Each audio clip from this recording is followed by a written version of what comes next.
Good morning and welcome to Purpose Driven Finances, where our focus is helping you use your finances to achieve the purpose and plan for your life. And now here's the host of Purpose Driven Finances, Allan Molina with Serwus Capital Management. Hey, good morning. This is Allan Molina, your host, Purpose Driven Finances and President, Serwus Capital Management. How are you doing this glorious weekend? You know, sitting here with my favorite co-host, my friend Rich Roth. How you doing, man? Good morning. What's up, Allan? I don't know. I know you burn the candle on both ends, business and family. But I don't know about your neck of the woods, but in my house, we've been getting heavy frost. Oh, yeah? Yeah. I've been really surprised. I haven't noticed. Yeah. I've been walking in the mornings and I was surprised. And I got me a lawn sweeper. Spent the big bucks, you know, from Northern and putting that thing together. And the bolts on the right hand fell out. Thank you, right hand. I don't know what the heck happened. But I have to sweep my lawn, so it's got a lot of grass clippings. So I have the joy of doing that. But, you know, people aren't excited about this. And we went to to your second favorite place to go to. Okay. Last weekend. No, not Westgate. You know, you ever been to the Westgate at Las Vegas? No. You should go, man. Yeah. You know, it's great pizza, but also a great place to watch the sports. Great pizza. Yes, and best, probably top 3 I've ever had in the world. Wow. Really good. But they do sports betting. Yeah. But it'd be great to watch football Yeah. because it's giant screens.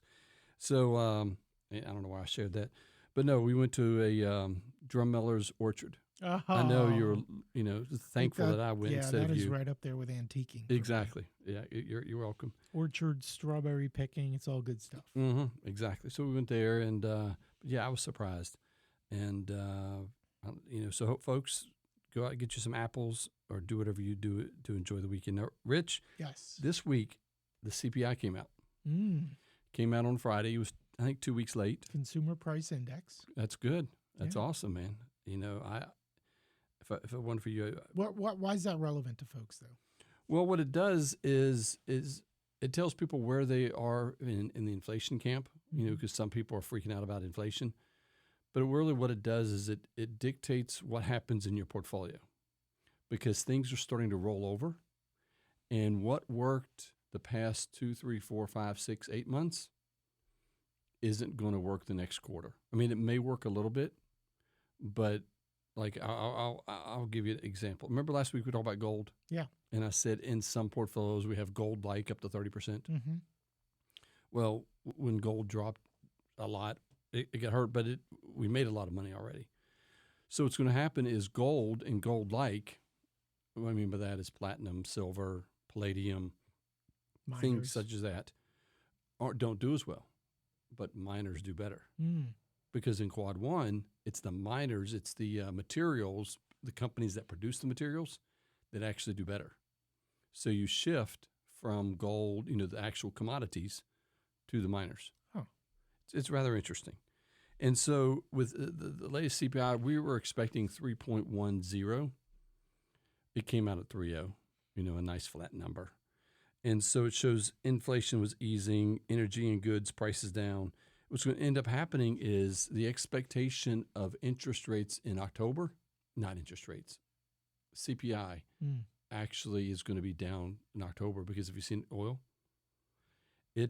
not oil, but come on, Allan, ask better questions of your co-host. He's not omniscient, knowing everything. Gas prices, they've come down a little bit. Yeah, yep. And it's my expectation they're going to come down a bit more. Now, the biggest issue we have is what's happening with the sanctions that are going on Russia and Russia oil, because I believe it was today, we're taping on Friday, Thursday, I believe it was, oil jumped a significant amount, and that's because of not the tariffs, but the whatever Trump did to Russia. It's what do they call it? Not tariffs. It's where they basically penalize the country. Mm-hmm. You know what I'm talking about? Sort of. Yeah, and they were like, and Europe did the same thing. That just word escapes me. So sorry, folks. But we're going from right now we're in a with all these notes. You didn't have that term down there? I didn't. It comes in with pages of notes. Pages. No charts or graphs today. Aren't you glad? I am. But we're going from a quad 2 to a quad 1. And that's good. It is good. But I'm not going to share all the nitty-gritty details because if you remember, I told you, a financial advisor called me and asked me about something. And, so I don't want to give away all the cookies, Trade secrets, baby. or at least, make you work for it. And so it's going to be interesting is different assets in quad 1 operate different than quad 2, 3, and 4.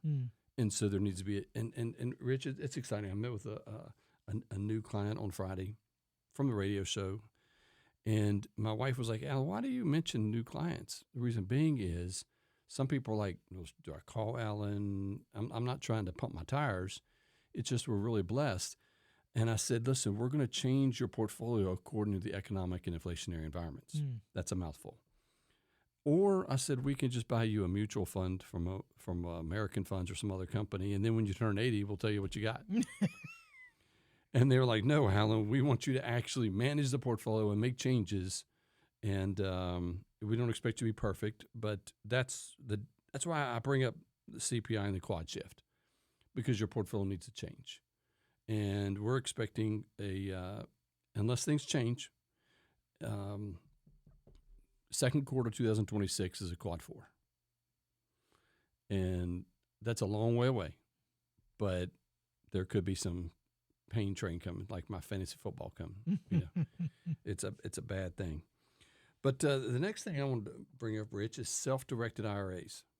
When you were in the industry, did you hear much about those? They were really just coming to light at that point where, you could put, but it was really, really complicated. And I think it's gotten easier now, but where you could actually put land in an IRA or, precious metals or different things like that. It didn't just have to be stocks or bonds or mutual funds or investments. You could do other types of maybe alternative investments. Yeah, exactly. Did you know that when Mitch Romney was running for president way back in the day against Obama, he had a $100 million Roth? Jeez. And you know how he did it? He had a self-directed IRA, Roth IRA, that whenever his company was private equity, his Roth IRA would invest along with them. So he was able to get private equity deals in his self-directed IRA. So he got the big returns. That being said, the reason I want to bring it up is, and I even, this came from a client, and I'm not mentioning their names. I mentioned to them that I would, talk about not their accounts, not their what they have, but about the entire industry. This next segment, I'm actually talking to our representatives in Richmond because it's wrong. Now, Rich, when you're in the industry, I want you to see these numbers. If you bought a Canadian silver buffalo, like in 2022. Okay, like a coin. Yeah. You buy it from these, these folks. A 1.25 ounce coin, it was purchased at an 80% premium. Jeez. A gold coin, a quarter ounce gold coin, was purchased at an 89% premium. Wow. Imagine you in the industry. You wouldn't need many of those per month to make some money. But yet an American Eagle coin. So people were paying almost double what the real value was. Exactly. And what I have done is I've gone down the rabbit hole and I've contacted other companies that I have been referred to as being legitimate. And they said that this industry is not regulated. Of going out and buying gold and silver is not regulated. So my issue is, if you buy a Canadian silver coin, it's an odd number. We've talked about crypto. In the industry, they use a different word than crap, but it's just a family show, so I'm not going to use that word. That's nice of you, Allan. Hey, I try. I have learned there's crap, silver, and gold coins.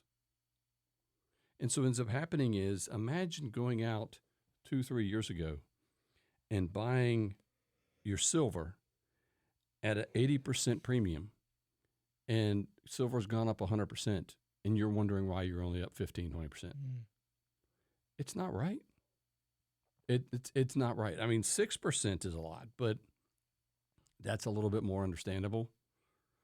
But 80%? So I'm going to be talking to the regulators because there's a lot of people in Lynchburg that have actually gone out and done a self-directed IRA with gold coins. But what you need to do is I'm going to suggest that you contact your congressperson and say, listen, this needs to be regulated.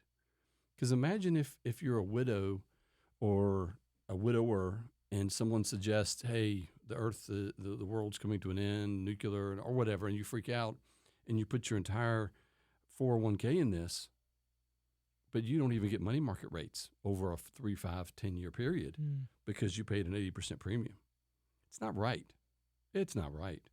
And so, folks... But on the flip side, Allan, and I guess everyone doesn't do this, but if you really want to invest in gold and you want to invest in coins or silver or coins or whatever, I mean, shouldn't you know, like, hey, here's what gold's going for by the ounce. I'm buying and you mentioned the gold Australian wildlife coin. It's a 1/4 ounce. So here's about what the value is going to be, right? I mean, people need to pay attention, or their advisors need to help them to make the right choices and not pay an 80% premium. That's why it's a self-directed IRA, is because they don't have an advisor. They go directly to the broker-dealer. And, we've joked that I'm a math guy. But how many people... But even though it's a self-directed IRA, I'm assuming if someone's doing that, they're still working with someone who's a professional on other things. I mean, no, they call directly to a company. Right. No, I get that. But unless they're putting everything they've got in that, if you have other investments that are, with an advisor or something, no? No. Because here's what happens is I've helped people do a self-directed IRA. I earn nothing. I've told them, you love real estate, go do it in real estate. Here's how to do it. Here's the forms. Go do it. I don't really take them hand in hand to okay. We're not going to name any other broker-dealers in the area because, I don't want you to give your disclosure. James River Media does not always approve, Right. But if you go to another advisor, do you think they're going to really help you move money to get gold and they're not going to get paid on it? The answer is no. Yeah, I would hope that's not true. If you had other investments, like, if someone has investments with you and you say, hey, look, I want this too, hey, I'm looking at buying these gold coins. They're X number of dollars and time out. Well, let's do a survey. Okay. Let's do a survey. Folks, if you're listening, do me a favor. And everybody who's listening, I dare to say you have a financial advisor. Do me a favor. Call your financial advisor. Don't tell them about this question, but ask them, will you help me purchase gold and silver in a self-directed IRA at Equitable Institution? That's the number one firm out there. Okay. Ask them. And then do me a favor.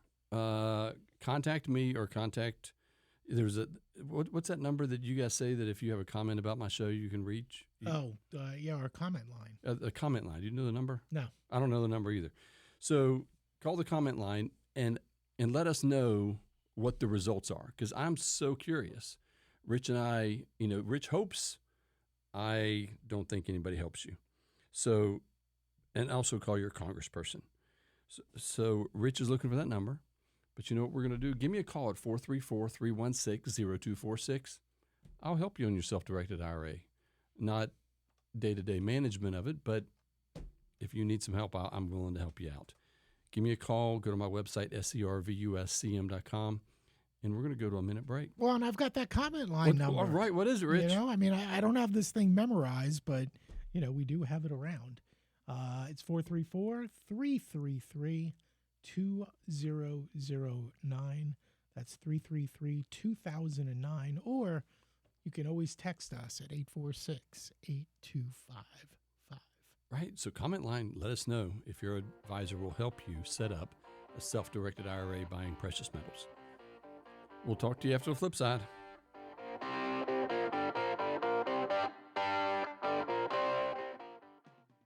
It's Brian Kilmeade. But I got a huge problem if you're going to hold up and burden our system with illegals that came here, obviously illegally, to commit crimes here. That's the accusation. We have our own Americans committing crimes, looking for their day in court. Now we got illegals here wreaking havoc who don't care whether they're caught or not, obviously, because most likely they were committing crimes in their native country.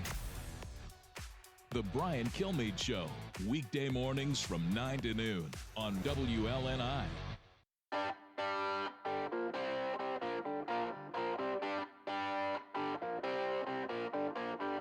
And now, back to Purpose-Driven Finances. Here's Allan Molina with Serwus Capital Management. Hey, good morning again. Allan Molina. Hope you enjoyed that 30-second break. I know it wasn't hardly time to refill your coffee, but we got a lot of great information coming up. What's my number for education planning? And the hard part about what's your number for education planning is so stinking hard. Because, what happens if your student is a flunky in middle school, but high school they just turn on the jets and decide to become a doctor, or they decide, at their senior year of high school to go travel around America in a van. It's very, very difficult in order to figure it out, because it's been hard for our three kids. And, Rich, I give you freedom to ask me anything about my three kids. I won't ask about yours, or your two kids, but feel free to ask me anything as we go along. But education planning is realistically about freedom of opportunity. And we're talking about college, right? College, yes. High school. Post-college. We're not talking about private schools Right. in high school or Right. middle school or whatever. Okay. Good. Thank you for clarifying. Sometimes I drop the ball there. But it's really giving kids choices without debt and dictating their direction. But realistically, at times, I'm not 100% on Dave Ramsey's side. Sometimes you need to get debt in order to go to school. Sometimes life happens, and you just need to do that. But you need to shop, because, Rich, one thing you taught me is shopping debt for college. You taught me, you probably didn't mean to, but a few weeks ago we mentioned it, and you need to shop the rates. And you got a much better rate than I did, and I'm going to be refinancing it for some of my kids. Yeah, I mean, there are definitely different things out there, and hopefully the schools you're looking at will help with that. Mhm. But if they don't, Yeah. you can definitely look different banks, and there are all kinds of, options out there. Mhm. And, What's and that's huge. I mean, because, and I get what Dave Ramsey says, and I'm sure we'd all love for our kids to come out of college debt free. But, to some degree, I think a lot of it depends on how you view college. Right. Is this just specifically an education, go take some classes, stay at Mhm. home, make it as cheap as possible, get out with your degree and go. And, for some people, I'm sure that's great. But, then there's also the experience of college, right? I mean, it's great to stay home, go to a local community college, do all that. But then you never leave the area that you live in. Right. Is it cool to go someplace and experience something different, a different part of the country, a different whatever? Right. I think that's a big part of it as well. Staying on campus, it's part of the maturation process. Exactly. So That's everyone good. really needs to look at what's important to them, right? Exactly. That's because we're talking, America is really hip on the liberal arts education, and going to college, staying there is part of the education process. Do you mind me asking you who the loan people that you used? I use the company. It's an abbreviation. It's MEFA, MEFA. MEFA. Okay, I remember that. Yeah. So folks, check that out. Now remember, your number depends on several things. What kind of college your kid's going to go to. Is it going to be a 4-year school, trade school, skills-based? How much financial support will you provide, and the time frame of enrollment? This is, most people know about all this stuff, but we're gonna get into it. Forms of education, and Rich, one thing I'm happy of, not education planning, the tools that are out there. One thing that I'm glad is the 529 plans have been expanded. What I still think is ridiculous is, yes, they grow tax free, but they don't give very much of a tax break when you put into it. You know, it would be nice if they increase that. The other thing I like is Coverdell ESAs, Education Savings Account. It's basically an education IRA.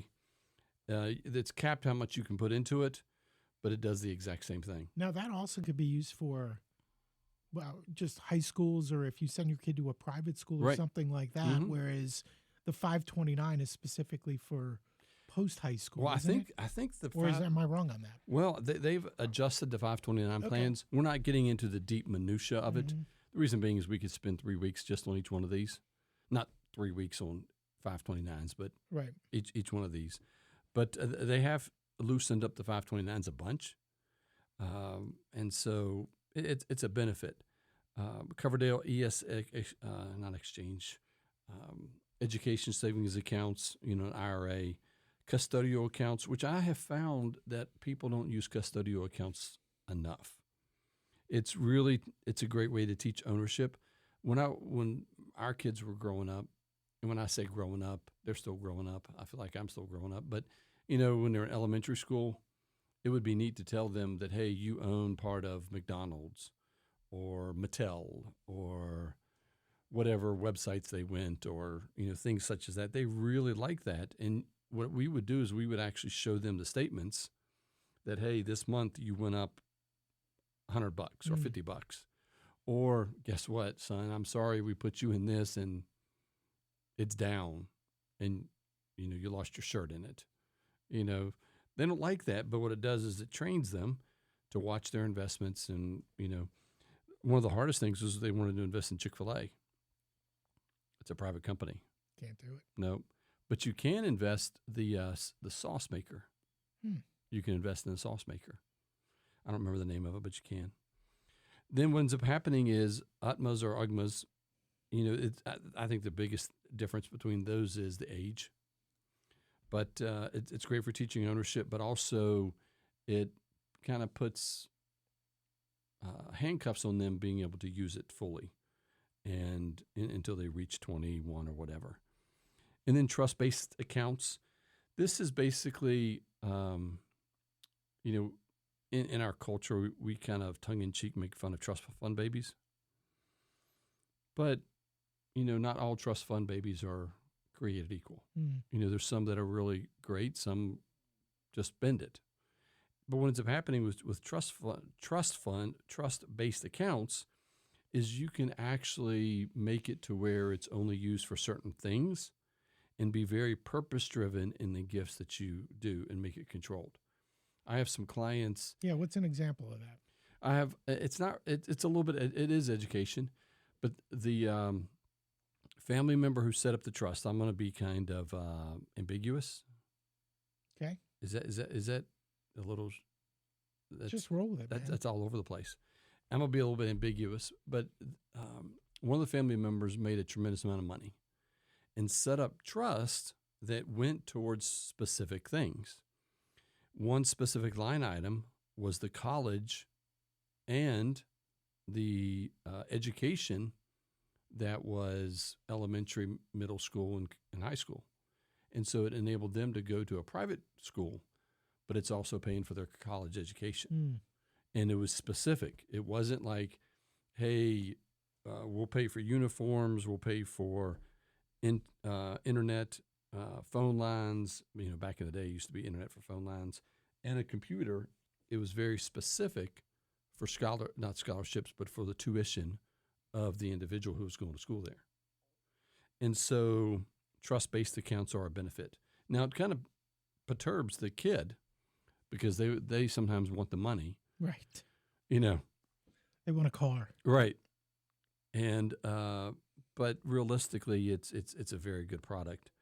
And then non-traditional paths, use 529 rollovers to Roth IRAs or vocational programs. It's in 2024, you can use 529s for vocational plans. And so that being said, I have. And you can use it to roll into a Roth IRA as well. Right. That's what. Yeah. So if someone doesn't go to college, right, like it used to be, if someone didn't go to college, there would either be a penalty to get the money out, or you could transfer it to another family member. Right, exactly. But now you can just roll it over. Right. Wow. So it's a very beneficial thing. And one thing that I have found is the next segment is the shift of higher education. I have an oldest who is putting up steel buildings, works for a glorious firm up in, not firm, but company up in Madison Heights. I appreciate them, CSE. And he enjoys putting up big buildings, small buildings. He just enjoys working with steel. And that being said, what's happening is in the college landscape, there's a declining enrollment in four-year universities. And there's a rising demand for trade school certification and entrepreneurship. It amazed me, Rich, that your business and my business is really the lifeblood of America. I didn't know that. I thought the lifeblood of America was the Googles and the Microsofts and the Walmarts, but it's small businesses. I think it's over 80% of American businesses are small business, and it employs 80% of the people. Wow. That's, that's surprising. It is surprising, but I guess because there's so many that it dwarfs, you add up all of them. Right. So it really surprised me. And employers are shifting from degree required to skills required. I'm going to drop a little hand grenade, and we probably won't talk about it enough. I mean, not enough, but I don't like the DEI hiring. The reason being is I want to hire the best available, not what fits within our culture to diversify. Mm-hmm. I have found that if you want a landscaper, like I'm going to use trees. One day at our old house, we needed a tree cut down.